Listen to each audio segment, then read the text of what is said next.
I don't think my mom's does, but yeah. Although I did put some veggies with it, but I don't know that. All right, and I'm putting that message out there. Looks like everybody is pretty much muting, which is great. Ooh. Pull this over here this time so we can see ourselves up in the corner instead of down here. Yeah. Super. We still have people coming online. We'll give a few more minutes before we get started so that we can kick off with a full group. Actually, while we're waiting for people to start, if you would like to introduce yourselves and tell us where you're coming. Oh, yep. Where you're coming from, that would be terrific. Just who you are and where you are and what you do. You can type into the chat box or unmute yourself. We know our friend Mary from Hammond is out there. She's one of our partners in crime in this. She is. We appreciate that a lot.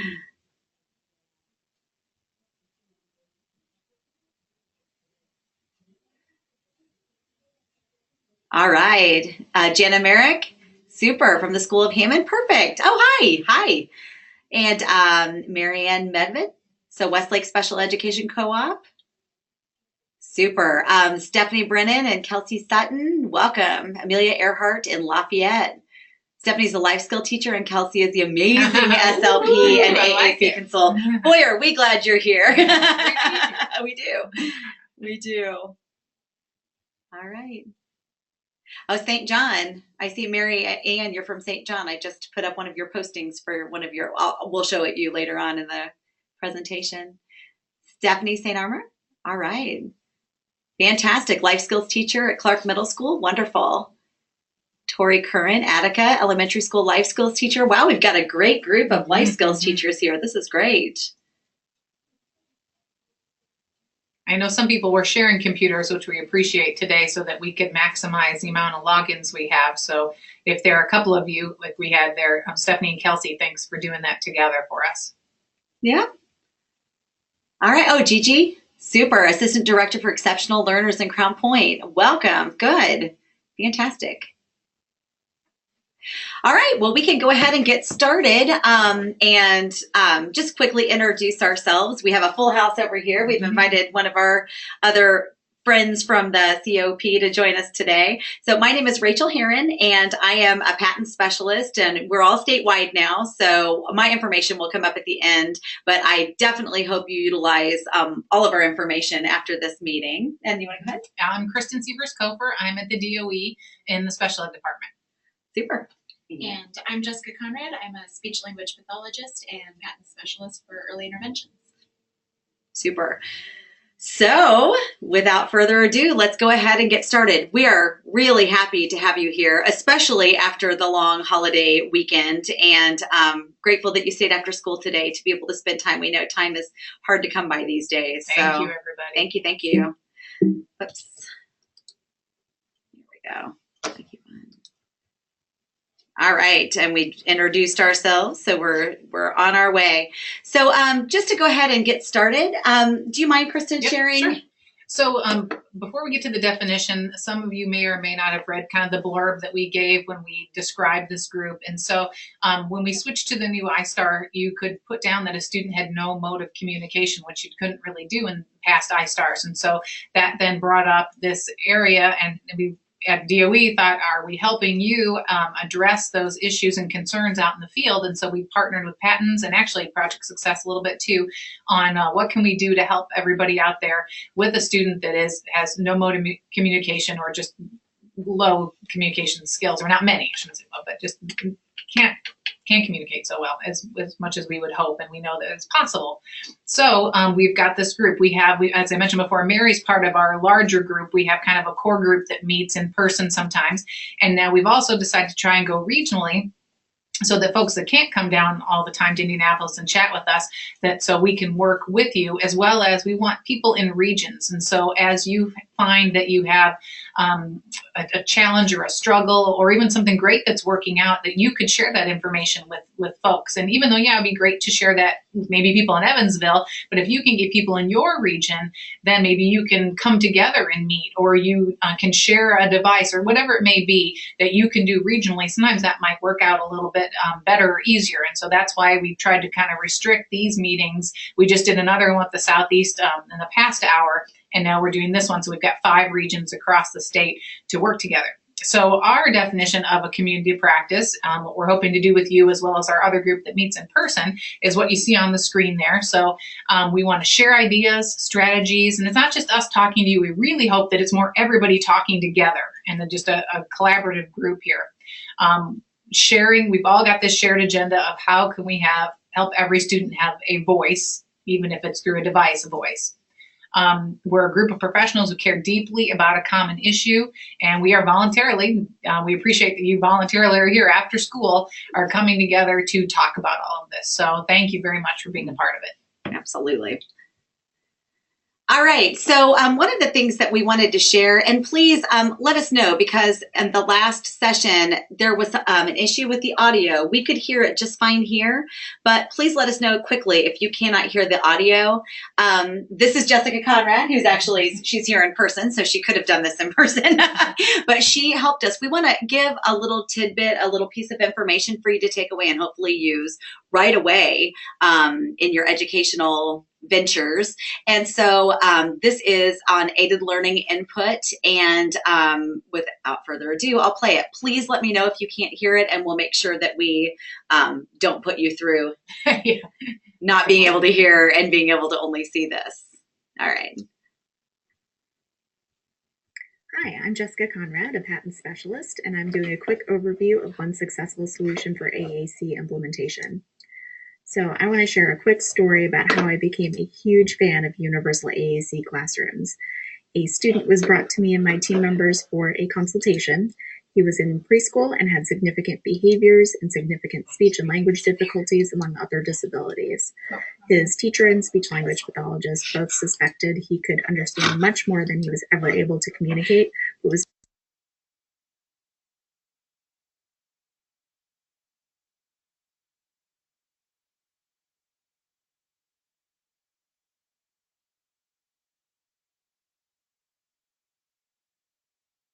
took it one step further. They saw the potential that this wouldn't just benefit one student, it might benefit many more. So the low-tech solution we needed for the student had to have a strong focus on core words, words that make up 80% of our language, words like it and like and this. It also needed to feature fringe words like cookie and iPad. We wanted it to be really easy to modify it for the student's individual needs, and we wanted to make it able to grow with him because he needs to say a lot of words at home and at school. We also wanted to make it easy for the staff to model and speak the system with him throughout the day. So the solution that we chose for the trial was Pixon's project, specifically their Core 50 word boards, which can be downloaded for free on the MnSpeak website. We printed out tons of these core boards and sent them home and to daycare and kept some at school. These boards had vocabulary on it that was specific to him, as well as blank spaces to add vocabulary as needed. So several more of the one-sheet core boards were taped to center areas on tables and on walls so staff could have access to them to model all day. We made large and small group instruction boards so all students could see and benefit from direct core word instruction during circle time or at centers. This student went from no progress in a simple picture exchange system to making requests during his first week, and now he goes to seek out a system to help him communicate with staff members. Other schools have gone on to replicate this whole classroom approach and report that students who don't need AAC are benefiting from all of this because they're getting the direct instruction and visual supports for core vocabulary. And so our English learners, our students with language impairments or autism that may never be considered AAC users are getting the benefit of all of this. They are also receiving support with pre-literacy skills. So you can see where this one intervention was necessary for one student that helped everyone in the classroom. And today that one student is on track to go into general education kindergarten. So this is just a short overview of one solution, a teaser trailer, if you will. But if you attend the Patent State Conference in November or look at our website at patentsproject.com, you'll see our free webinars and trainings, and you'll get a much more in-depth look at this system and core vocabulary. So as always, Patents Project provides free technical assistance for Indiana's public K-12 school districts. So if you have a student or several that you suspect would benefit from something like this and you would like ideas, training, or support in getting this started, reach out to us at patentsproject.com.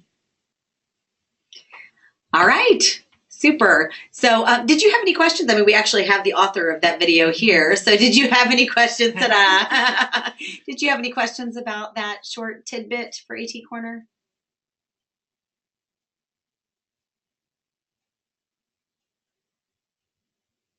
All right, super. If you think of any, please feel free to use the chat box or unmute yourself and ask. So one of the things that we wanted to make sure that we talked about were upcoming trainings and opportunities in Indiana and elsewhere. And just as soon, these are not free trainings that I have popped up on this board. I'll share with you again what Jessica highlighted in her film, but her video. But the LAMP training that's coming up at Clark Middle School, and I saw, we've got people here from that school corporation, so that is really exciting stuff.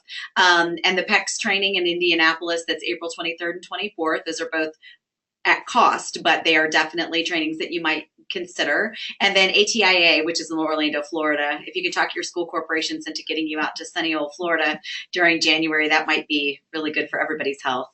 And so, and then in addition, there's always Patents that has lots of free stuff. Absolutely, right here. And if you notice on the screen that you can just come into, oops, I decided that I was going to start using things and I don't know how to do that. But you can click on the link, which takes you to the patents when you get this presentation in person. And it shows all of the different free trainings that are coming up next month, next week.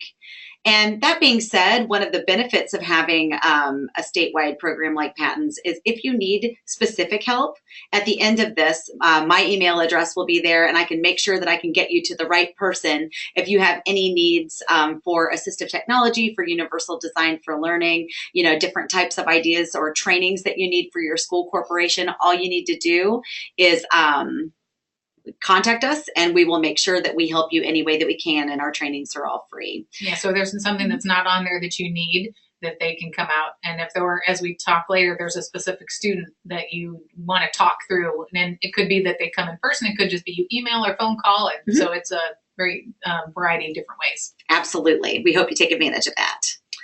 All right. Does anybody do you have, I know I mentioned in your area some of the opportunities that were coming up, but do you know of any other opportunities that you would like to share amongst your region? Feel free to type those into the chat box.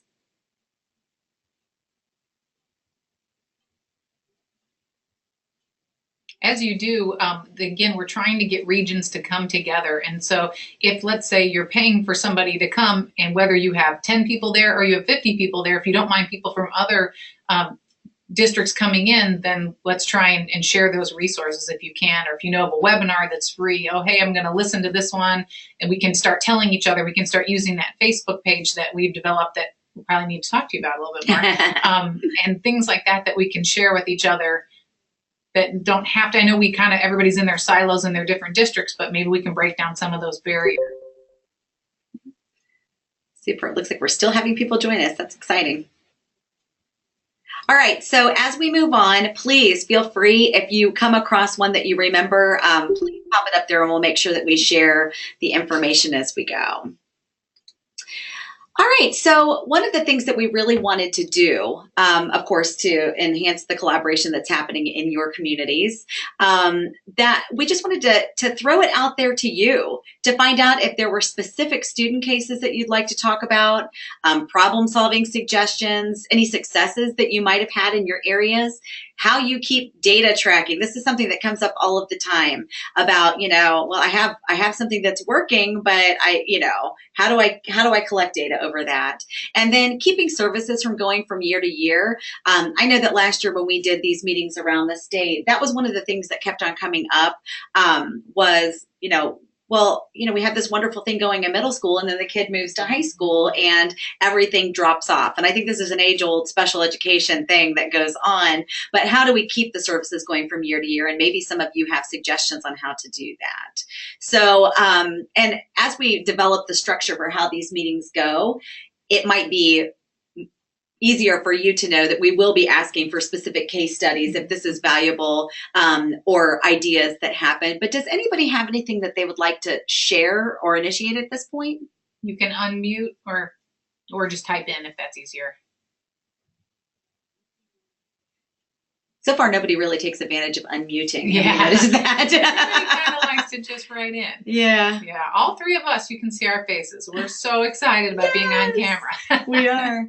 So the first, thank you, Stephanie. So free public film screening, including Samuel including Samuel. Oh my gosh, what an incredible film. Absolutely. In the Westin Downtown Indy Grand Room Ballroom. Oh, I didn't This is even know great. about that one. I have seen the Wow. 10-minute trailer of that, but I have not seen that in its entirety. And that is a fabulous, from what I could see, a fabulous documentary. Just really, really exciting. Okay, super. Okay, you're getting it written down? Yep. Perfect. Mhm. Perfect. Thank you for sharing that, Stephanie. Oh, I will definitely do that. That's coming up. All right. Are there any other specific students that you'd like to talk about? Or somebody that you've had an aha moment with over the past 3 or 4 months of being back in school?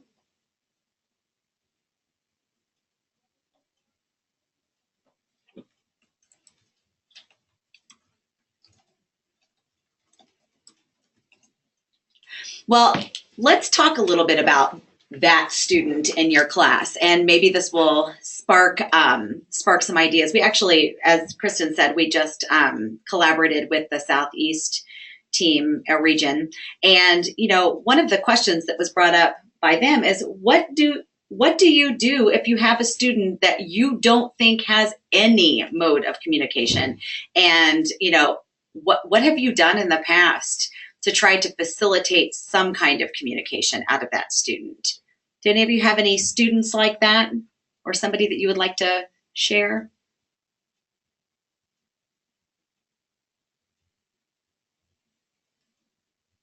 I thought it was a really interesting question because my background is with essential skills students, and I'm a cockeyed optimist, and I believe every student deserves a voice. And so finding that is putting together the biggest puzzle piece that you could possibly, come across. But we've had that student before in our classroom that we didn't think had any visible signs of communication. And when you finally found it, oh my gosh, it opened up the entire world for that student. All right, Stephanie Brennan said, we have a student that showed significant progress last year, then this year doesn't want to use the systems. His perseverating behaviors are taking over. Interesting. He was using LAMP. Okay. So he's making what appears to be a choice not to utilize this year, right, Stephanie? We're using Speak All this year to try a different What grade is this student in? First grade. Okay, super. And so this year you've decided to change this because you're just trying to figure out if there's anything. Okay, so he has autism. All right. Okay, so Mary said, I will assess to see the student's purposeful mode of communication as a starting point. Yeah, absolutely. Well, you're hoping to get anything from him. Mm-hmm. I get this. And it's really hard when you have something that works one year and then the next year it seems like it doesn't. Any Is there ideas? anything happening differently at home? Or is it the same thing at home as it is at school, if you know?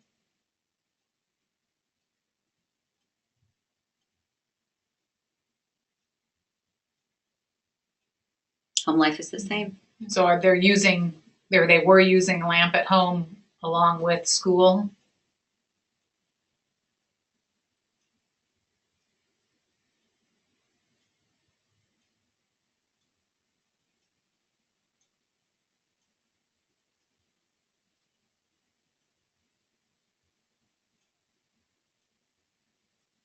Did you say how long that lamp was successful?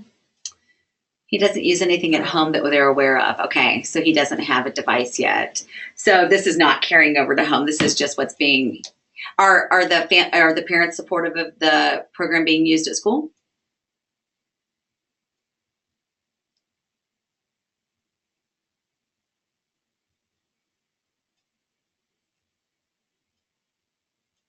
Lamp was successful for the majority of last year, and he had 2 word combos. Okay. Wow. Wow. Oh my gosh, that's a big step back. And Speak All, if I remember correctly, is based off of PECS, correct? Or the idea of a picture exchange. And Stephanie said that the parents are supportive. Yes. Yes. So that's a pretty big jump, more restrictive, I guess, going backwards for him. It kind of all relates to that perseverating on the behavior, the stimming. They were shocked and unsure which way to go. Absolutely. Has anybody else out there come across a student who has suddenly stopped using a device or a device or a system?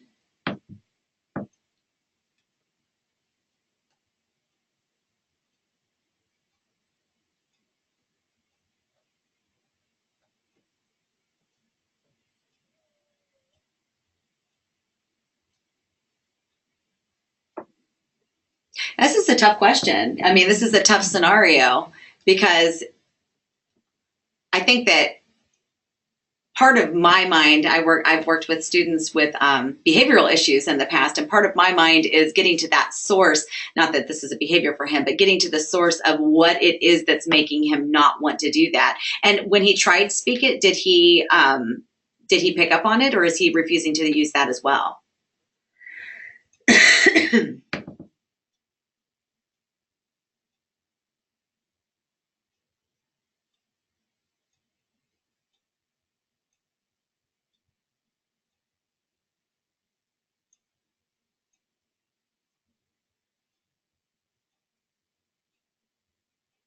Oh, so he's not being able to leave alone the device.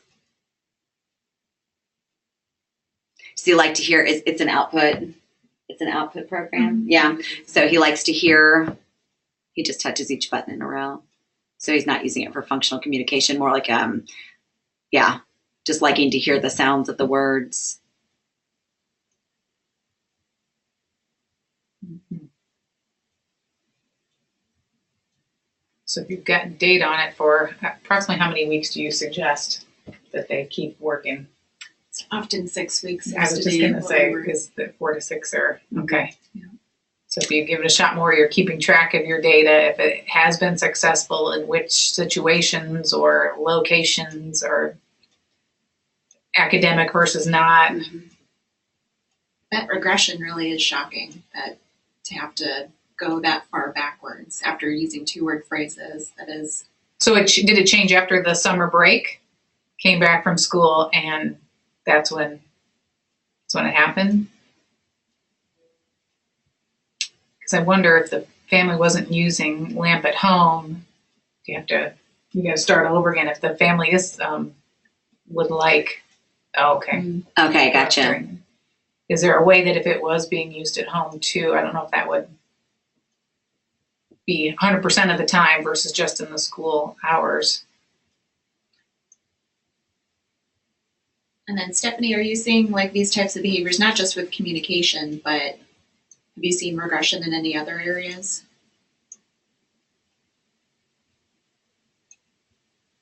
So parents have taught him sign language cues as well, but they aren't consistent either.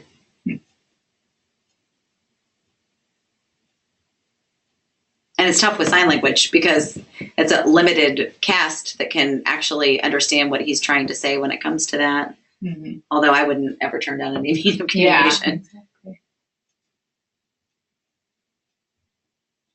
So his skills are basic, but he's smart and capable. Mm-hmm.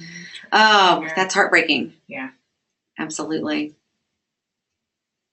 Does he have, are you the SLP, Stephanie? Or are you the classroom teacher? Oh, right. You guys are the ones in the group. Gotcha. Super. So Kelsey, what have you, so you've decided to switch to another program altogether, but what kind of thoughts are you bringing to the table with this?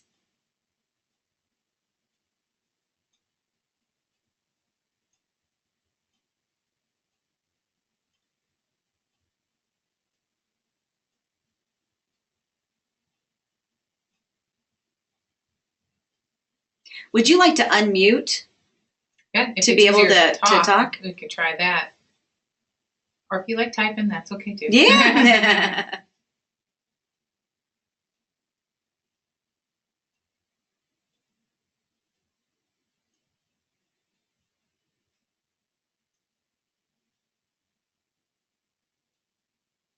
So I've consulted with Purdue. Speech language hearing science. Okay, super. An autism consultant. Everyone says I'm doing the right things, which is frustrating because it doesn't seem to be working much. We have no microphone. Okay, that's totally fine. Yeah, that's hard. I think that sounds like there's a larger component than just not being able to do it here. I mean, there's a student who definitely wants to do it. I think that this is something that we need to explore and collect some information from other people as well. It looks like you're doing a great job reaching out to your community and trying to figure out what to do. But wish we had a silver bullet for this. Yeah, one. I really, really do. I I really think do. Those that are kind good of steps. goes with Oh, Mary said, what things do you think he would be motivated to communicate for in the classroom? Motivation is sometimes a factor. Absolutely, Mary. Yeah. There's something that he loves that can be incorporated into this. And of course, my other thought goes to, did something biologically happen? Is there some sort of medical change going on? Mm-hmm. I can think of a student I had a few years ago that just started a seizure disorder. And again, you'd see that type of regression happen, Mm-hmm. for example. Mm-hmm. Yeah.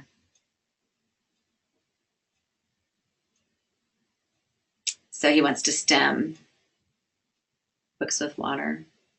That's great. You have so many things. On our last hour, they were saying we've run out of things for one student that didn't seem to have many interests. So it's really great that this student has multiple interests. Mm-hmm.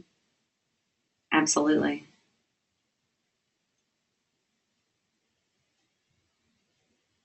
So I'm assuming that you're utilizing those things in your quest to get him to request.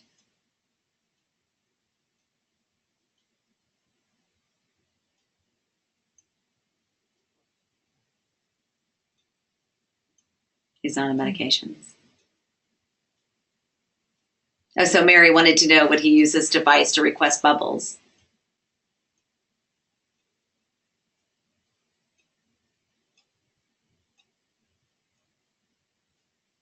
That's a good question.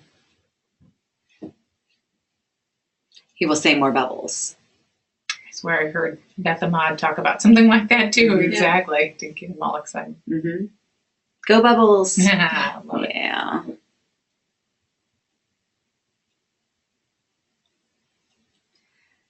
So he's still utilizing those. Loves bubbles. Who doesn't? Yeah, right. Oh, that's good. What about a bubble machine? Have you used a bubble machine with him? Like a switch activated or like really amping up that bubble action? They keep breaking. Oh, Yeah. bummer. I was going to suggest, through patents to be able to make a request to have it a bubble gun. Oh, I didn't know you guys had those. So you really are exhausting all of your resources, aren't you?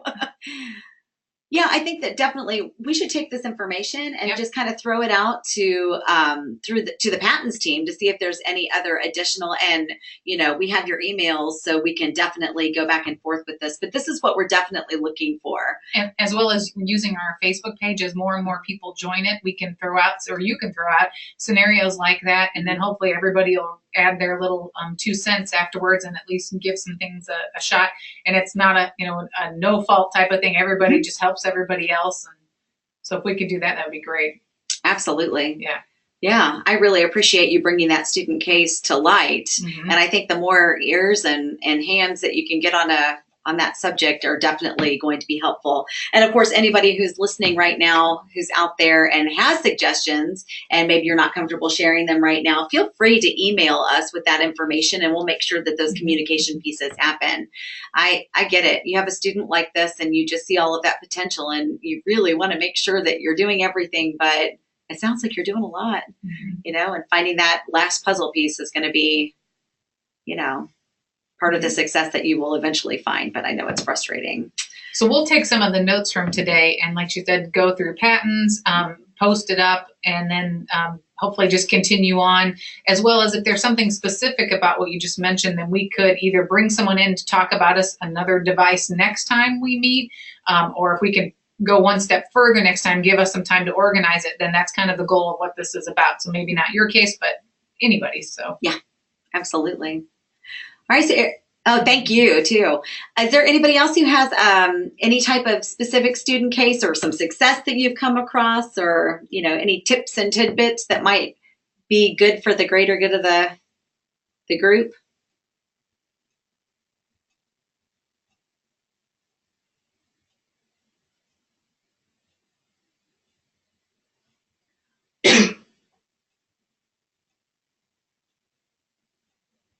All right, as you are thinking about those things, if you'd like to put them up, and we'll continue to monitor the chat to see if that's happening, or feel free to unmute yourself. Unmute, I keep on using that. Is it unmute? Yeah. Okay. I've said it enough that it should be a word if it's not. I know, unmute. So just to think about next steps, I really love how many participants are here today, and I know you've got groups of people, so it's even more, and that's really exciting, because I think we all have this common goal of wanting to address these things and really wanting to lean on each other. So for future meetings and times and days, what time of the day is best for you? After school, does that work best, or before school? What time does after school mean? Yes, and what does Yeah. after school mean to you?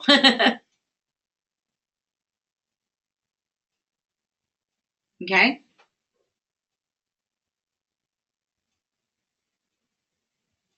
that helps. Okay, super. Okay. Perfect.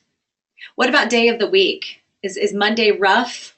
I'm not suggesting every Monday is going to be the one after Thanksgiving. 3:30, so this was close, but okay. Okay, we could make it a little bit later too if that worked for. Mhm. Yeah.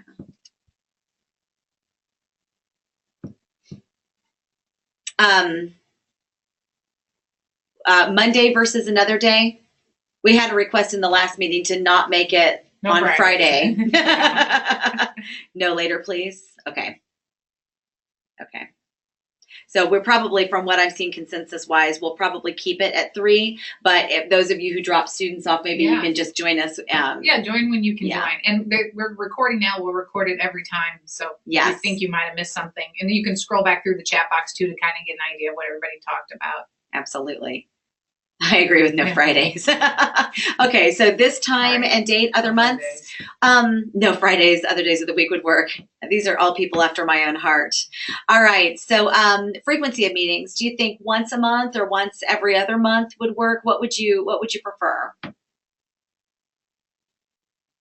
We kind of like once a month, so that when we have topics, that gives us a little time to get back to you. And if we wait 2 months, it might seem too long, but we know that you have really busy schedules, and we appreciate you giving up your time. And so if once a month is too much, we understand that too. Perfect. People are reflecting once a month. Super. And if you can't one time and someone else can, maybe you could take turns with someone, since many of you were together today. And so one of you does 1 month and one does another month. Super. There Yeah. was a comment back there that we saw that was kind of large. Can you get back to We it? love large comments. We do love large comments. While she's getting back to that question, another thing that I would like for us to think about, and after she addresses this, maybe you can throw some ideas out, but just future meeting topics that would be interesting to you or valuable to you. All right, Kristen, what'd you find? All right, I'm gonna make it bigger so you guys can see it, and it's not just gonna be me over here reading it. So 1 second here.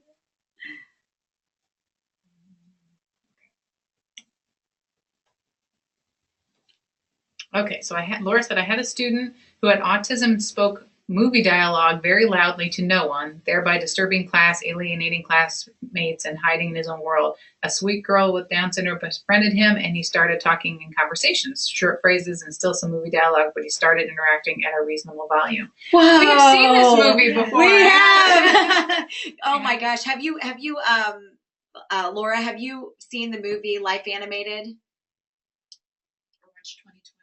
Yeah, watch I the know, I just 2020 saw it. on the Suskind, Suskind. Owen Suskind. Is his Suskind? Signed, maybe. Yeah.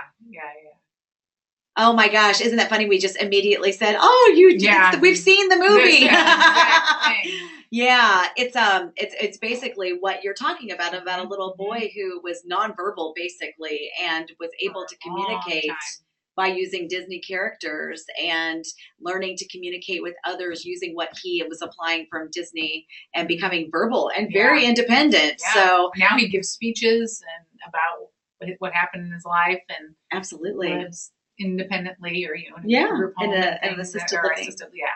and so That is really exciting though. I mean, to think Mhm. about that student interaction and how valuable, he and that little girl must, how much value that's adding to their Mhm. days. in that movie also we learned that he ended up of all the Disney movies always chose the sidekick. Yeah. And I can't remember now, was it because they were the dependable one or they were always the good friend? I don't know if you remember Yeah. or not. So it'd be interesting if you could even analyze your student to find out which is it the main star of the movie, Yeah. if there's a theme to that or not. And Yeah.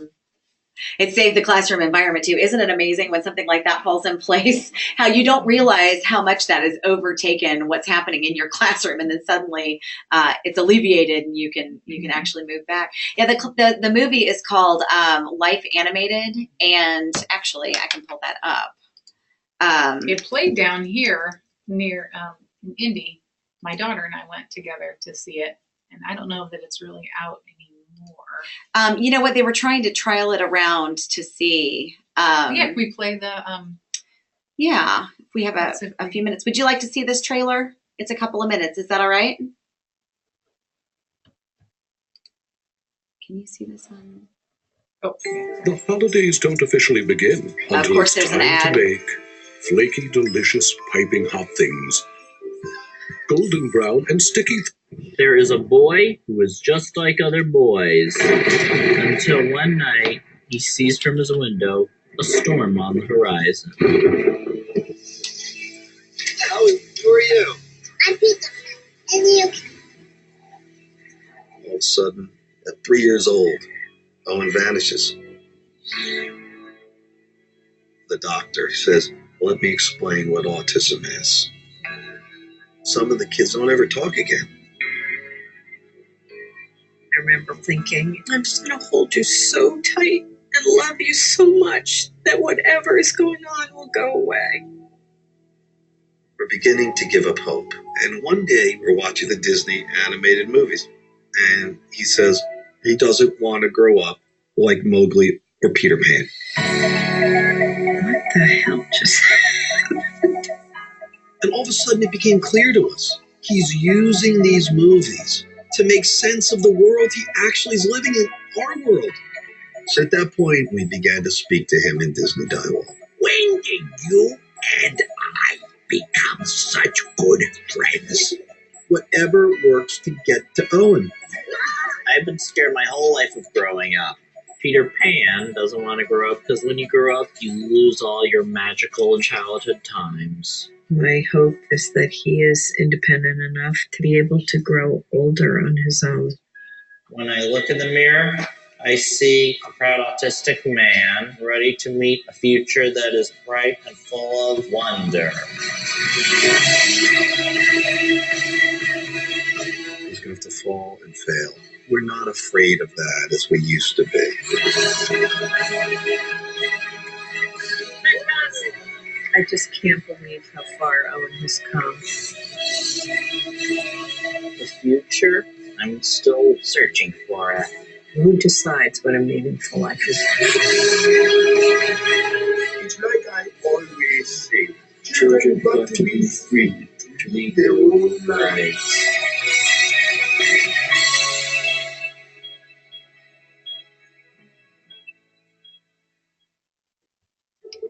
Thank you for letting us watch that. Watch it over and over. I'm very grateful that I'm on film because I usually cry my way through all of that stuff. So, yeah, it's a great movie, Mary. It really is.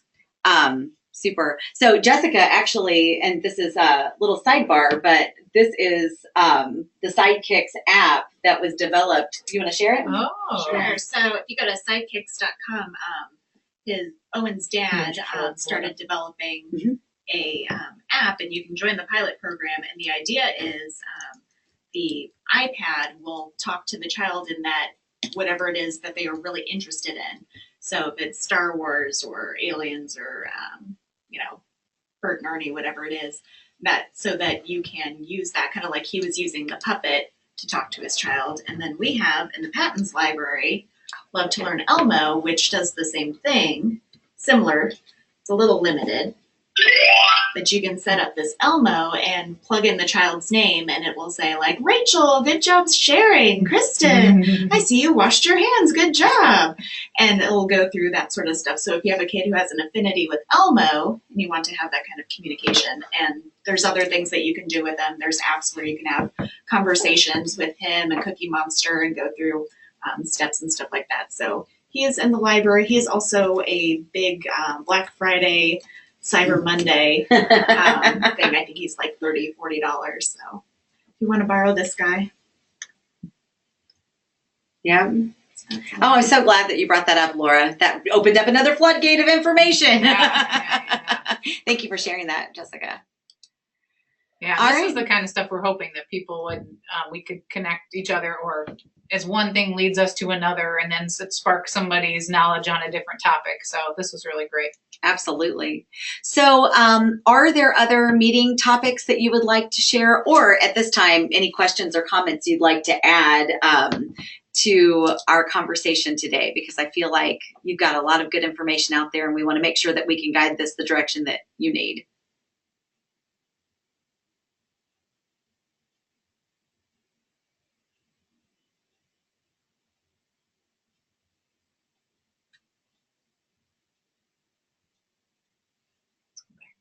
If we're going to go back a slide or two also to give you ideas, like is anything on that of those lists something that's more burning than another thing, do you think?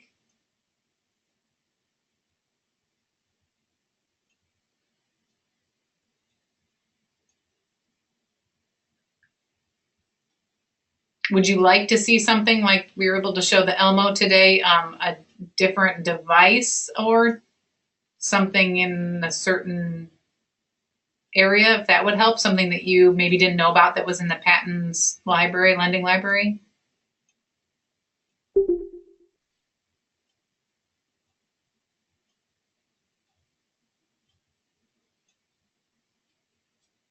All right. Well, feel free to send us this information in the chat box, but also this is Kristen's email address, and I will also share mine as well. I'm better for the broad areas, not the detailed stuff. I can get you to the right person. Yeah, I don't live it every day like these guys do. Mm-hmm. Right.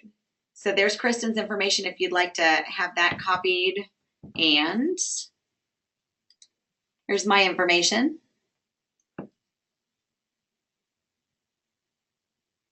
We'll also pass along, we'll take the dialogue from the box and share it with the Patton staff too, to see if there's something that that jumps out to them that didn't for us. and we'll get back with everybody on that as well. Whether we post some things on, we won't use your names though, on Facebook. We just had general information without names, or if we just share it internally with our group or on the next webinar. Yep. Absolutely. All right. So if you have no further questions today, and we can hang around for a few minutes if you do, please, if you would like PGP points for this, please copy down the bit.ly information there, and it'll direct you to a brief questionnaire that will allow you to get some PGP points for your participation today. And I cannot tell you how much I appreciate all of you on this Monday after Thanksgiving, joining us and having such a good dialogue and conversation. And we hope to get back to you with some good information to share and to let you guide what you want this to be in your area. And even if you're in a group, if you can each go in separately to get the PGP points. Absolutely. And thanks for doing that. We were supposed to have way more people sign on, but of course, the Monday after Thanksgiving, maybe some people at the last minute said, I just need to go home. And so we appreciate that you doubled up for us. Absolutely.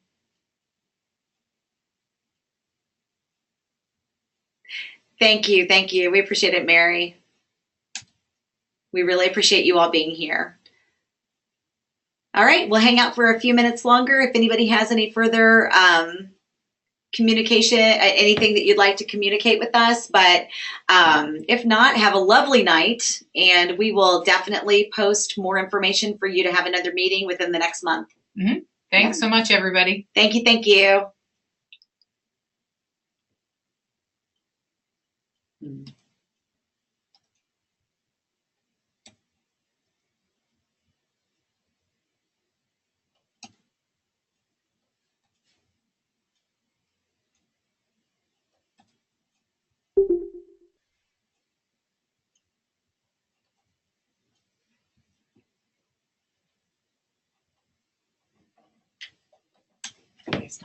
Yeah. Oh, well. All right. Thank you so much.